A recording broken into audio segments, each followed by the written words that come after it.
चलते हैं BTST STBT calls लेते हैं। आशीष जी आपसे शुरुआत होगी। आशीष बैती जी बताइए बीटीएसटी एसटीबीटी। जी, बीटीएसटी के तौर पे यूनाइटेड स्पिरिट्स में खरीदारी की सलाह रहेगी। ये इनफैक्ट हमारा सुबह सस्ता ऑप्शन के तौर पे भी दिया गया ट्रेड था और वहाँ ज़रूर टारगेट सेट हो गए। लेकिन हमें लग रहा है कि 1400 का जो एक अहम रेजिस्टेंस एरिया था उसके ऊपर ये अब जा चुका है और यहाँ से एक अच्छा मूव देखने मिल सकता है। तो 1440 के टारगेट के लिए इसमें खरीदारी की सलाह है। जो स्टॉप लॉस इसमें मेंटेन करना है वो 1380 का एक एसएल मेंटेन करें।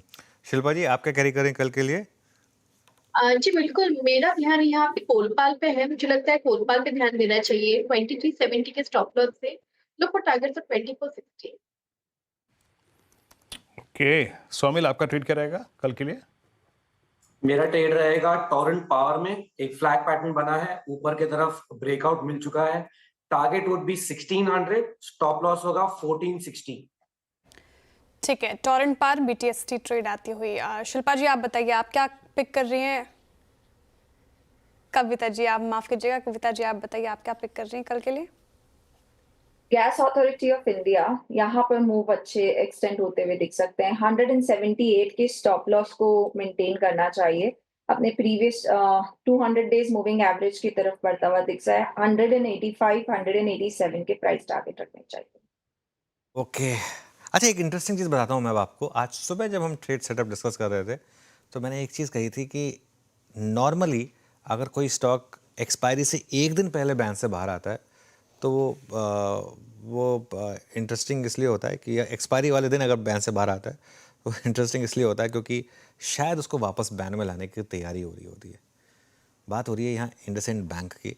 आज यहाँ ऑब्वियसली थोड़ी शॉर्ट कवरिंग आपको दिखाई देगी, लेकिन इंडसइंड बैंक वापस बैन में आने की तैयारी कर रहा है। जी हाँ, वो अपडेट आएगा आपकी स्क्रीन पर और इंडेक्स का स्टॉक और शुरुआत करेगा सीधा बैन में। ये आई थिंक गलत चल गया, ये कल का चल गया शायद। एक बार ये कल का चल गया। ये थोड़ा सा sorry for that from my and. थोड़ा हमने गलत डेटा चला दिया उसके लिए। अगर सही डेटा रेडी हो तो प्ले कर दीजिए।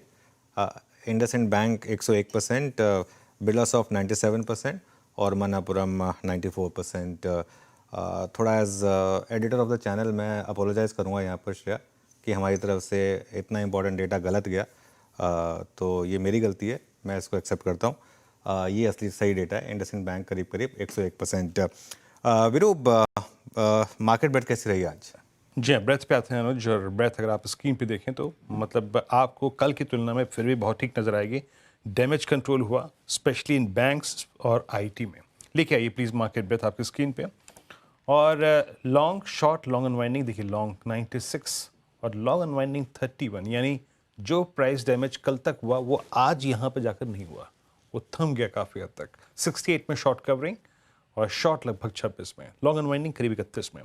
आते हैं उन काउंटर्स पर देखते हैं जहाँ पर आज लॉन्ग बिल्डअप हुआ। इस क्रम में सबसे ऊपर अगर आप देखें तो कुछ बैंक अदानी ग्रुप के स्टॉक्स थे। बैंक्स में bank of Baroda, Paytm, GAIL, Macrotech developers और पीएनबी, कुछ काउंटर्स जहाँ पे आज लॉन्ग क्रिएट हुए। अच्छी खासी लॉन्ग पोजीशंस बिल्डअप हुई यहाँ पर। नेक्स्ट में शॉर्ट कवरिंग अदानी ग्रुप के स्टॉक्स में शॉर्ट कवरिंग थी। Adani energy solutions, Adani green, Glenmark, JK cement, BSE पे न्यूज़ का इम्पैक्ट, तो सारे के सारे शॉर्ट्स कवर हुए। और थर्ड पायदान पे रहा आपका शॉर्ट बिल्डअप सोना, बीएलडब्ल्यू प्रिसिशन, टाटा मोटर्स। यहाँ पे आज इम्पैक्ट पड़ा। आज ऑटो पे खासा इम्पैक्ट था, ऑटो पे, ऑटो एंसिलरी पे। और ये लॉन्ग अनवाइंडिंग ये small finance bank, IRFC, Tata Elxsi, Ashok Leyland और केपीआईटी टेक्नोलॉजीज ऐसे कुछ स्टॉक्स रहे जहाँ पे आज लॉन्ग अनवाइंडिंग हुई।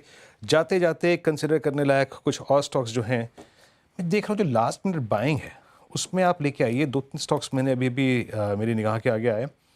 एक तो लेके आइए आप हेवल्स, क्या कंसिडर करूँ इसको, एक ये।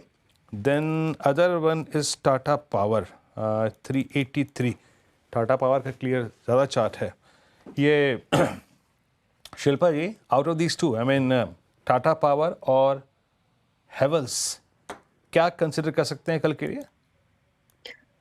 मुझे लगता है कि आप टाटा पावर पे ध्यान दे सकते हैं। टाटा पावर 378 के स्टॉप लॉस से आप इसमें एक लॉन्ग अटेम्प्ट ले सकते हैं। 395 से 400 इसके टारगेट्स हो सकते हैं।